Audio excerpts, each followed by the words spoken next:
We will now begin the next session, Case Studies and Challenges in Urban Design Incorporating Green Transformation.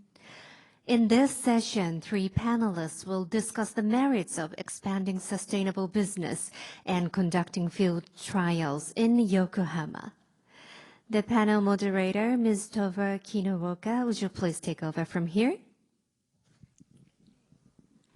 Thank you very much, and good morning, everybody. Welcome to this panel session. So, as we've just heard, our topic here today is looking at urban design, the challenges, but also some of the great solutions that our panelists here are working on today. So, transformation, green transformation in an urban setting is very complex. We've got a lot of different stakeholders involved, a lot of different systems and sectors to get involved in the transformation. So it's not easy, but hopefully today you'll hear a lot of great examples of what this area, particularly Yokohama and Minato Mirai area, is doing, and hopefully that will inspire you to go and take some action as well. So I'm delighted here today to welcome 3 wonderful panelists who bring a very different background and experience to the conversation. So we have Eriko Yakushiji, President and Representative Director of Minato Mirai 21 District Heating and Cooling Co. Welcome, Eriko. We have Eric Kawabata, General Manager of TerraCycle Japan. Welcome, Eric. And we also have Yu Kato, CEO of Harch Incorporated. Welcome, Yu. So I'd like to ask each of the panelists just to tell us a little bit about themselves, their organization, and some of the key areas that they're working in. And if I could start with Eriko-san for that, please. So just bear with me a moment. I've got a hand across the clicker. So here we go.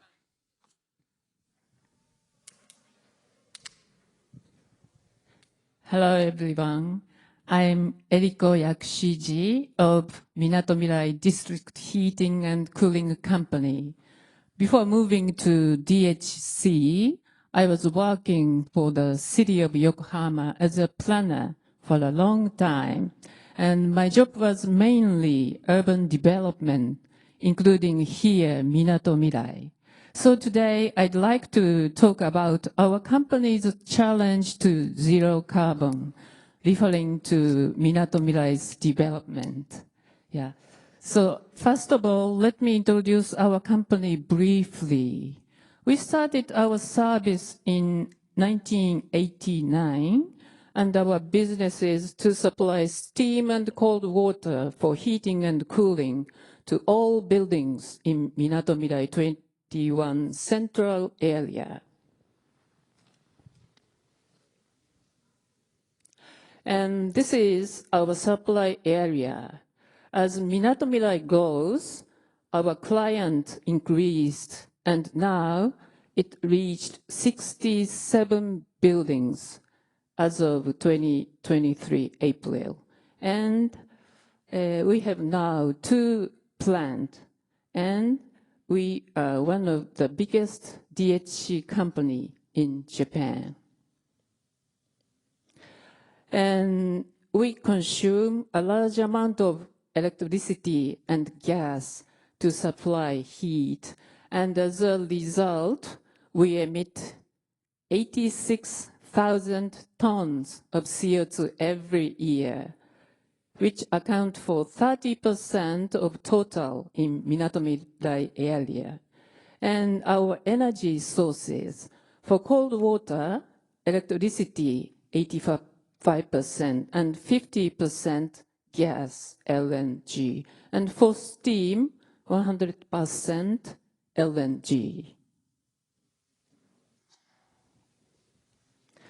And this is our roadmap to zero carbon. As I mentioned, we start our service in 1989, and we began to renew the central plant since 2014. And as for second plant, we continue to expand it responding to the demand increase. And at the same time, we began to renew it since 2019. And now, Minatomilai's development rate is said to be 96%. But this 96% includes some buildings under construction and or under designing. And some buildings are tentative use. So we estimate our present supply volume is about 80% of final demand. So we are sure the third plant, a new plant, is necessary for stable supply and decarbonization near future. And by 2030, we'd like to decarbonize our electricity, switch all electricity to renewable one. And it will cut our emission factors roughly by half. And before 2050, as soon as possible, we'd like to decarbonize gas. And this is a graph of our CO2 emission factors trend. We always introduce latest machines and equipment in our renewal efforts or expansion. The emission factor is decreasing very sharply, and in 2020, the emission factor is 15% less than that in 2013. Thank you. Thank you very much, Eriko-san. So very interesting to see the statistics for this area, and we'll come back to you with some questions after the other introductions. So Eric, over to you.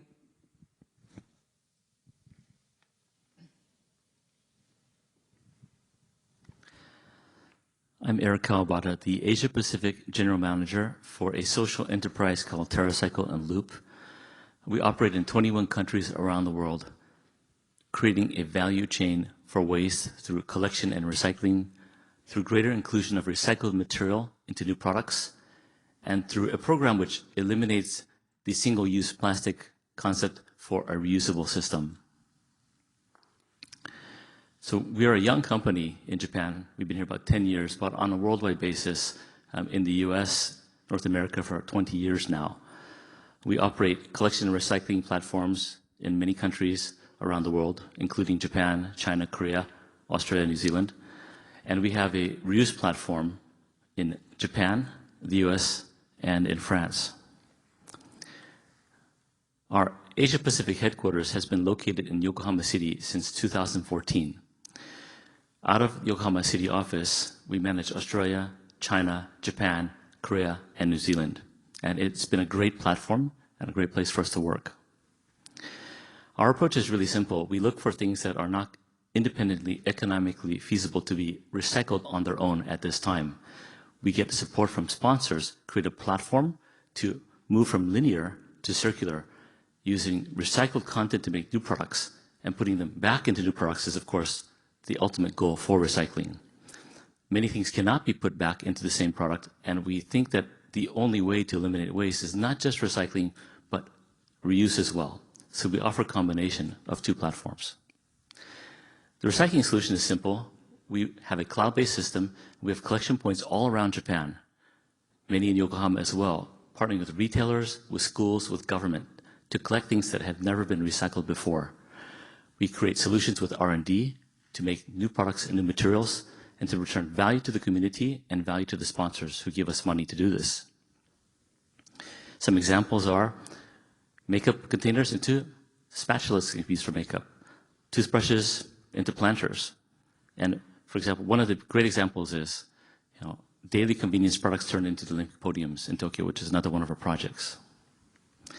Now, recycling is not the only answer. In fact, it can't be, because when you recycle something, you degrade the plastic, and it cannot be made 100% back into itself. So the only way to eliminate the waste problem is through a combination of different methods. One of them is to completely eliminate single-use items for reuse instead. And so with the Loop platform, as you can see, we take one-time use plastic packaging and work with companies to repackage these in a new format, like this stainless steel container that can be reused over and over again.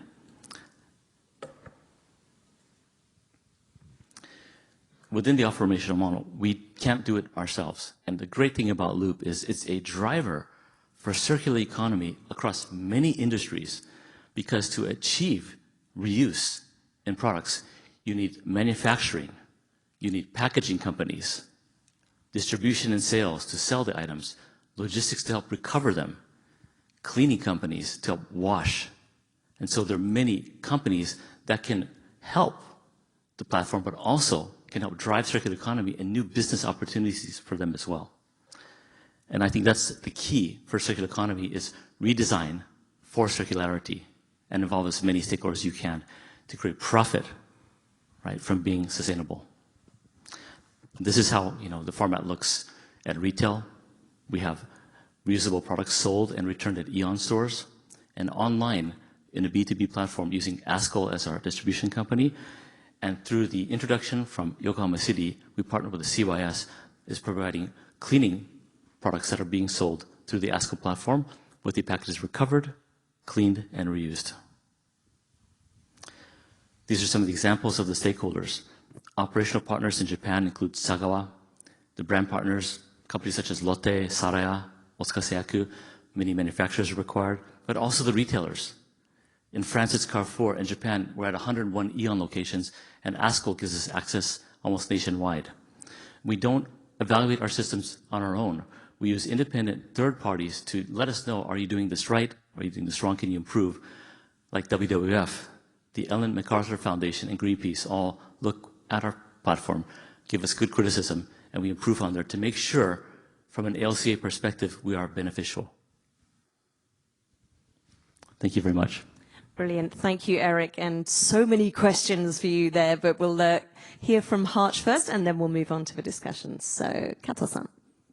Okay. Hello, everyone, and thank you so much for inviting me to the session. And my name is Yokato. So, okay. So let me introduce my company. Harch is a digital media publishing company, and we basically focus on the field of sustainability and the circular economy. And now we have around 35 employees in our team, and working from maybe 5 to 6 different countries. And we have offices in Tokyo and Yokohama, and we also have a small branch in London. And this year we became our certified B Corporation, so we are very proud of it. And And as a media company, we have been running several online media and basically focused on sustainability and from global to local.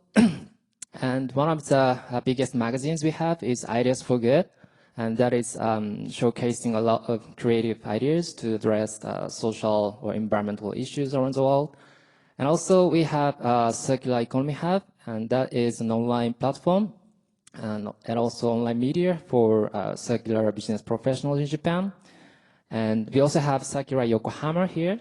And Circular Yokohama is a local initiative that we launched in 2020. And we have been trying to facilitate the transition towards the circular city. And on the website, we have been publishing a lot of news and stories around circular economy here. And also we have created a circular projects database. And so if you can visit our website, you can see a lot of amazing projects and initiatives here in Yokohama and focusing on circular economy. And also we created our circular maps so that we can visualize all the initiatives here. So maybe I'll dive into the detail later. Thank you. Brilliant. Thank you, Yu-san. And really good to see such a cluster of projects happening around this area. So thank you for that. So if I could just have the clicker back for a minute, please.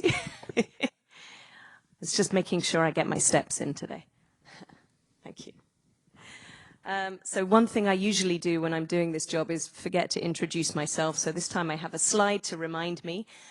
So my name's Tova Kinooka. I'm director and co-founder of Enteleco and Global Perspectives. At Enteleco, we do sustainability integration consulting and solutions. So that means we work on the people side of sustainability transformation. So collaborating with a lot of organizations like the ones we're hearing from today, but also working mainly with big corporates to change the mindset and behaviors inside the organization, particularly at the leadership level, so that companies can actually do what they say they're doing on their websites. So a few examples there, and we're happy to talk to you more about what we do afterwards if you're interested.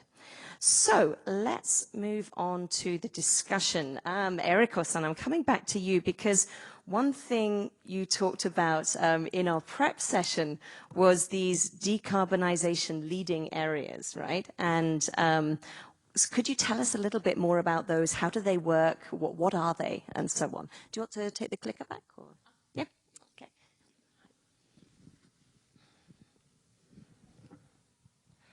Thank you. So this time, I'd like to introduce our collaboration effort in Minato Mirai for GX. The upper half is Regional Decarbonization Roadmap by MOE, Ministry of Environment. They plan to designate 100 decarbonization leading areas. Today, I'd like to shorten this long name DLAs by 2025.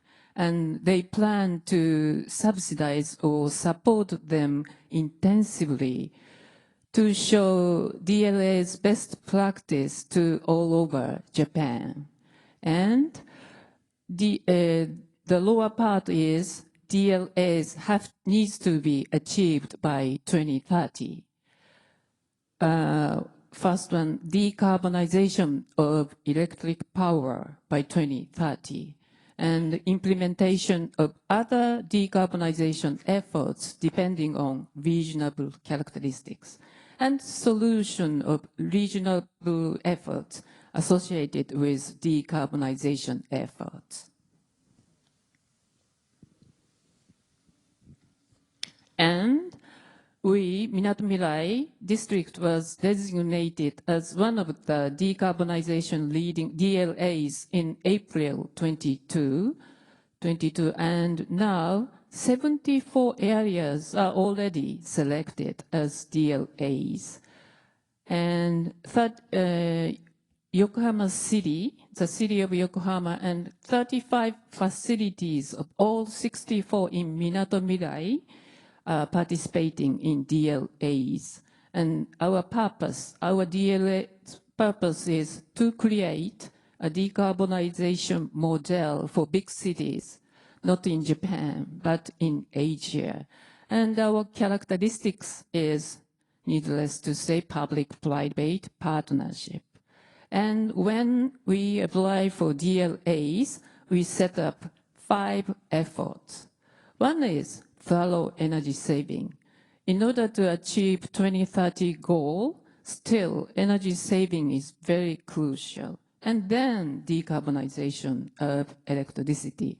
And thirdly, low carbon and decarbonization of heat of our company supply, because 30% of CO2 comes from the heat we supply. And number 4, resources recycling. I hear some facilities will begin the new efforts for this DLS effort, as a DLS effort, and events to encourage citizens' behavioral change. Before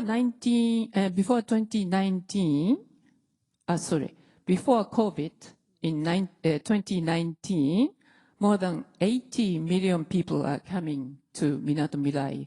So events held in Minato Mirai is very efficient. Yeah, Minato Mirai is a very good showcase.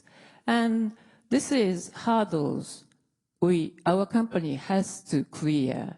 One is to secure stable, renewable energy inexpensively, because zero carbon heat price is deeply depends on our capacity to get energy inexpensively. And secondly, technology development and additional investment for gas decarbonization.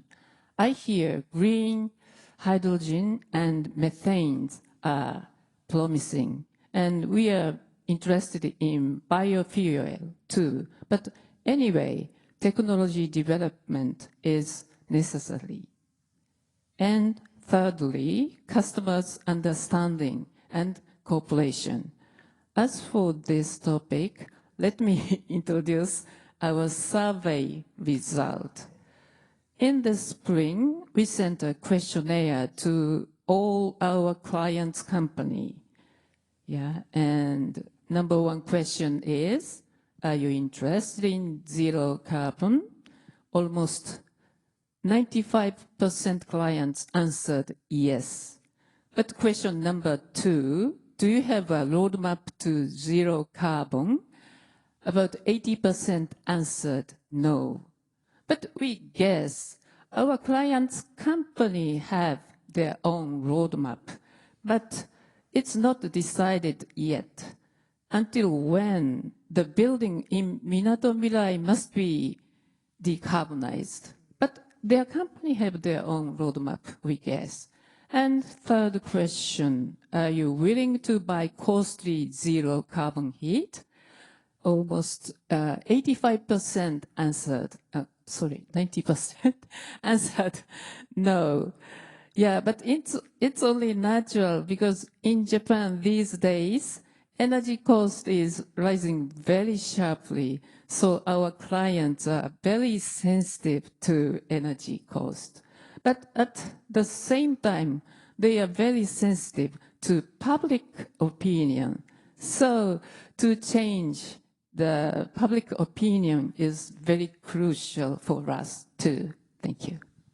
Thank you, Eriko. And it's really, I think this slide highlights so clearly one of the big issues that we see in our work within organizations, but it's happening at a macro level as well in society, that there's an interest, there's a want to do something, to do things better, to reduce carbon and so on. When it comes to the reality, perhaps things are still rather behind there. So it was interesting you said that you think a lot of the companies perhaps have the goals, have the roadmap, but when you speak to individuals, they don't really, they're not aware of that. Is that what you're seeing? Exactly, we guess so, yeah. The company has the goal and they announced it to the world because they do their business very globally. So it's only natural for them. Yeah, that's so true. And I think everyone would agree if you go and look at most companies' websites, the zero carbon goals are there, all of the goals, perhaps biodiversity, diversity, they're all there, right?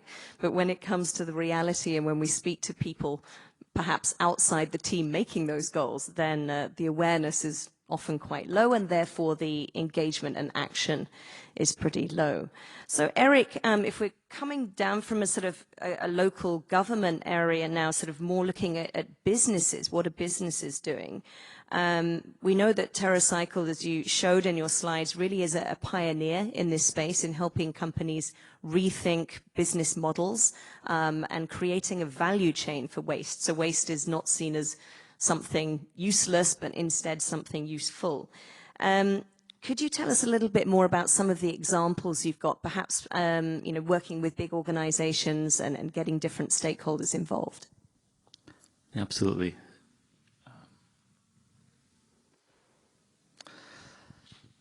So just before I begin, I will say this. I worked in renewable energy and LC assessment as an environmental consultant before joining TerraCycle. When they approached me, I thought, well, you're not really necessary in Japan. Why? Why? Because I believe the recycling rate was over 70%.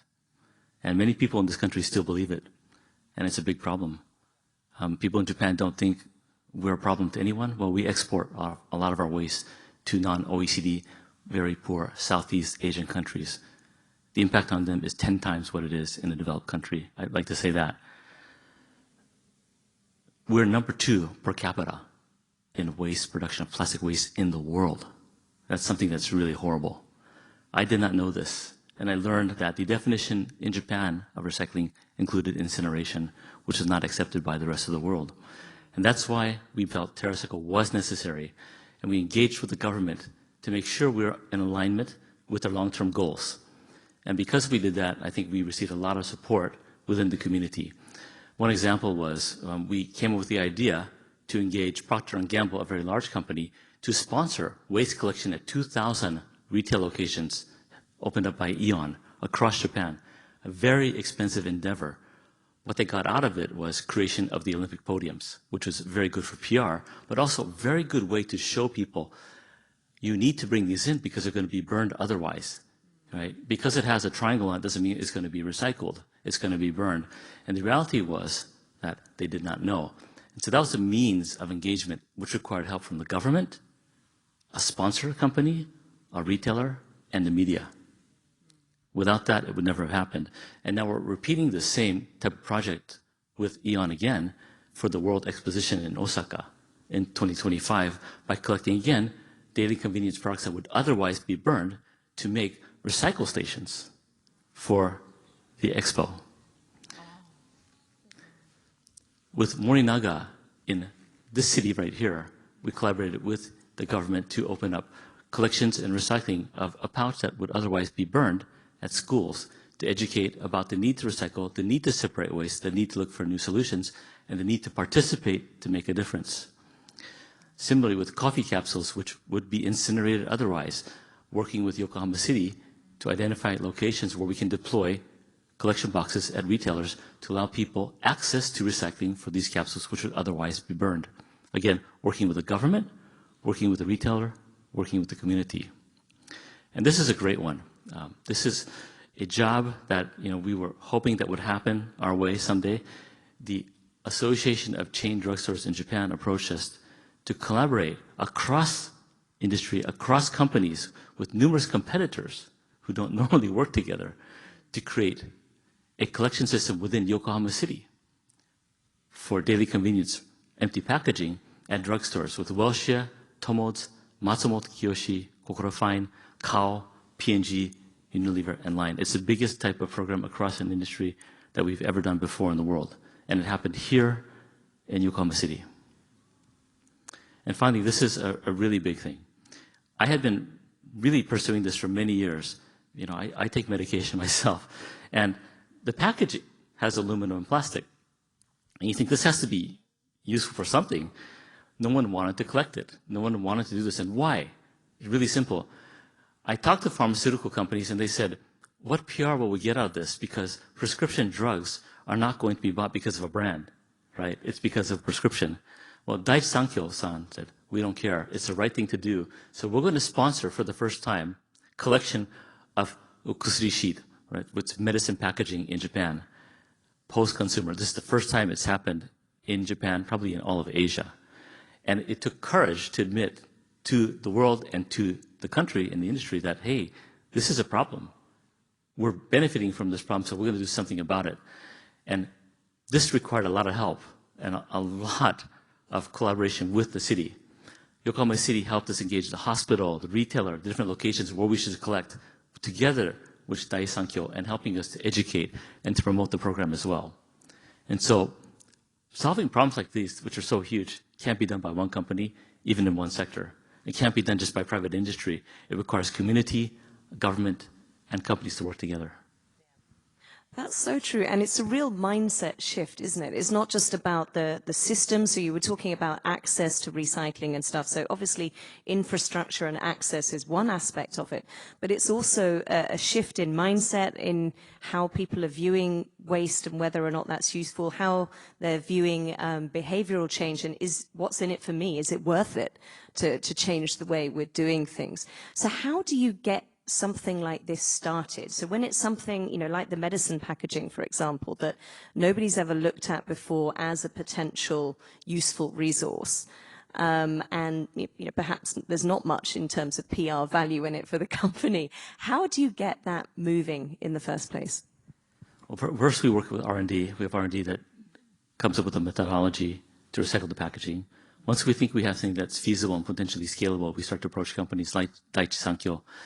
And we have to just appeal to them and actually, thankfully, the financial sector has really started to implement real metrics and method for judging whether or not a company is meeting their ESG requirements or not. And the impact is really big because now it impacts indices inclusion. Now, if you're excluded from index, that's a pretty big thing for a listed company. I think because of that, the desire to maintain, of course, your stock price, your enterprise value in the market, it's a pretty big thing. And if ESG becomes a big component of that, you start to rethink things. And I think that was one of the biggest drivers in more recent years for these companies. Maybe there's not PR value, okay? Maybe there isn't. Maybe it's a big task, but if it's something they have to do because otherwise they may be excluded from an index, they have a different viewpoint from equity research analysts in terms of their ESG scorecard, it can motivate them to do the right thing. And quite frankly, I can tell you, Daiichi Sankyo actually did not think of any of those things at the time because we've been talking to them for quite a long time. They had just decided that they're a profitable company, they're benefiting from society using the products, they need to do the right thing. And that's also joy to find, but it's not that common. No, that's wonderful if we can find examples like that of that one key stakeholder who can make the decisions, press the go button, and is willing to try something. But brilliant examples, thank you. So Yusan, I want to come to you now. So we've been talking about big businesses, but the work that you do at Harch really involves educating individuals and communities, right? Getting them involved through your publications so they can see what's happening in their area or globally as well. I know you look at a lot of different examples from other countries as well. But you also have a lot of really practical projects and workshops and things. Can you tell us about some of those? Yeah, thank you. So in terms of promoting sustainability, I think how can we engage people, individuals, has been one of the biggest challenges we have been facing.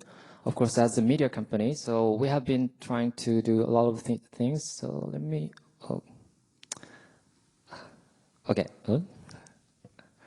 let me share you some of the examples of what we do. Yes, and aside from publishing articles on our magazines, we also work with businesses and cities in many ways. So, for example, we have been conducting some researches around sustainability. And also we sometimes run workshops, like circular design workshop with companies and individuals. And also we sometimes bring our audience to the real spot, so that they can, feel the experience, the real, sustainability experience, right? So I think just reading article is not enough to change their mindset, right? So we sometimes organize tour in European cities or maybe in rural areas in Japan. And also we sometimes deliver hands-on, consulting services to our clients.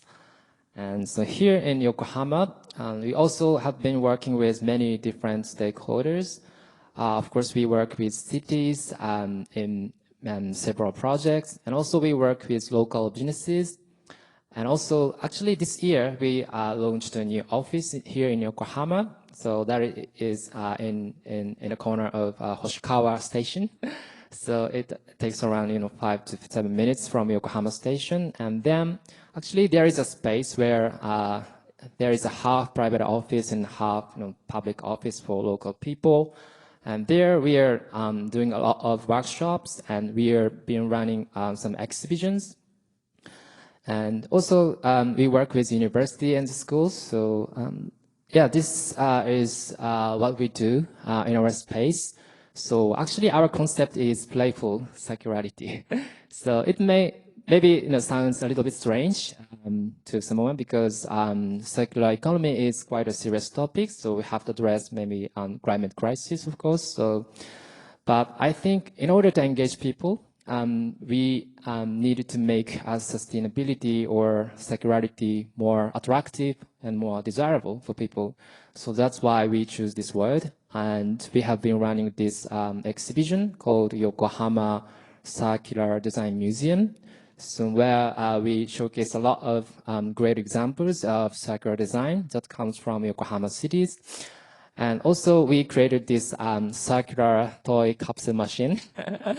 That is also unique. So actually this machine is built in a fully circular way. And we collaborated with Favorable Minatomirai. And also, if there are, for example, local children or parents bring the pet bottle caps and bring those caps into this machine, they can play a gacha once. And then they can get some, items which is also created with waste materials, like plastic waste, for example. And then also, we were using reusable capsules. So, and after we collected caps, we turned those, caps into new products such as tables, like you can see that. So this is for us, kind of our circular service design experiment. So that we have been thinking of how can we maybe make collection process more, desirable, more attractive in fun way, in a more attractive manner. So we successfully engaged many children in local communities. Yeah. And also we really want to focus on education part in green transformation process. So we have been working with Kanagawa University for around 2-3 years. And actually we did a project, circular design project last year with Kanagawa University, and that was 3 months project. To create prototypes with circular design principles. So in the first of the project, we delivered some lectures for around 20 students about what is circular economy or what is circular design. And then we asked the students to create some prototypes using some materials, waste materials. So they collected some waste from the campus or from their homes. So one of the students collected like plastic capsules from the cafe that is located at the ground floor of the campus and created our students card, as you can see in the picture. Or other students created wallpaper using old books for children. So yeah, it was really fun seeing those many ideas. And then in the end of the project, we had a presentation day. And then we invited some companies to give students some feedbacks for prototypes they created. So it was, I think, a really great opportunity for, both businesses and students, because for businesses, they got many inspiration, many creative, innovative, fresh ideas from students.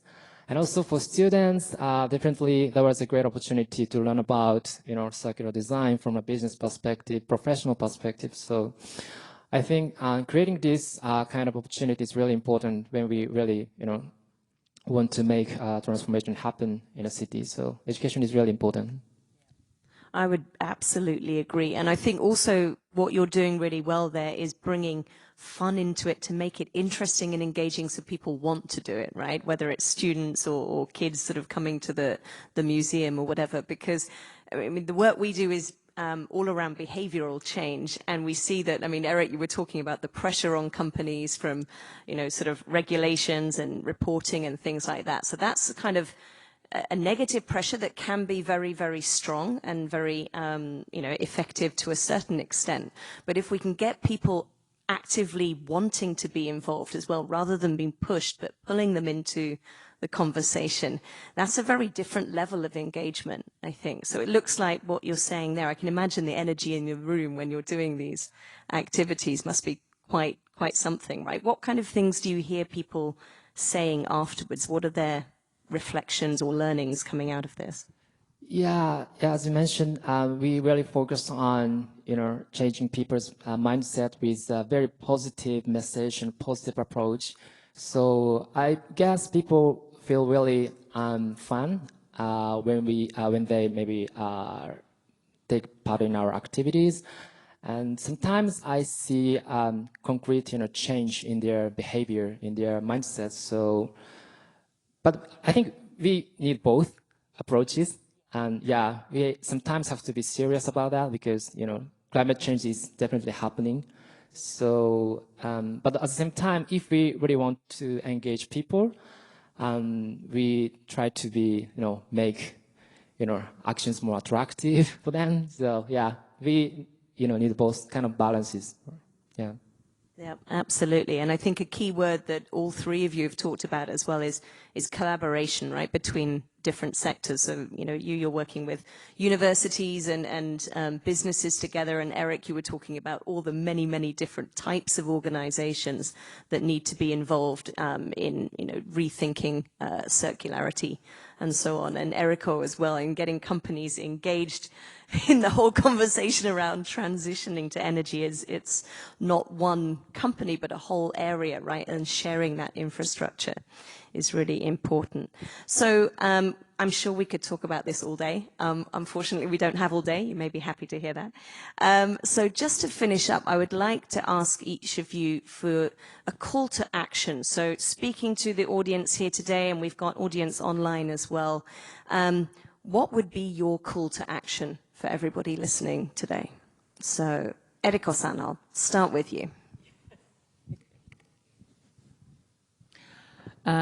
We are a reasonable energy company, so for a long time, our collaboration partner was very big, heavy industry manufacturers. But recently, we are sure individual level approach is very necessary. So some years ago, we began to collaborate with Minatomirai Honcho Elementary School. There is a school in Minatomirai to collaborate with that school's teacher to support their education for sustainable development. And we are now creating a very good relationship with teachers and students of Minatomirai Honcho Shogakko. It's a very good experience for us. And of course, we'll do our best to achieve zero carbon, but we'd like to widen our collaboration with a variety or diversity of our partners. Thank you. So we want to do everything with you all. Thank you. So please come and speak to Eriko afterwards if you think your organization might be interested in collaborating. That's a great example. Thank you. Eric, over to you. So I think the message to those of you who have a passion for sustainability and environmental issues is to aspire to inspire. Within your community, think of projects. Think of how you communicate what the real issues are to your colleagues, to your family, to your friends. Give them ideas. You have to speak up. And I think that's the biggest thing I've seen in Japan is that people are not trying to aspire to inspire people. They're not brave enough to speak up. I think if you really have a passion for something, speak up. Brilliant. So it's great making your own changes in your own lifestyle, but inspiring others to do more as well. Thank you. Over to you for the final comment. Yeah. Yes. So first of all, if you are interested in, our activities, please come visit to our place in Hoshikawa, so I can show around, what we are doing there. And I think maybe everybody can agree that, but because collaboration is really important, but actually it's always difficult to make a collaboration, So, and I think if we really want to make transformation happen, we needed to break the silos, between sectors or within a sector, right? So in order to break the silos and make a good collaboration, I think we have to always start with respect to each other, and then listening to counterparts' voices seriously, and then start a dialogue. So if we can, follow this order, maybe we can have more meaningful collaboration. So yeah, I love to do that here in the city of Yokohama. Thank you. Thank you very much. Well, ladies and gentlemen, that is everything from us today. So please join me in giving a huge hand to you, to Eric, and to Eriko for their contributions today. And please follow up and come and speak to them afterwards.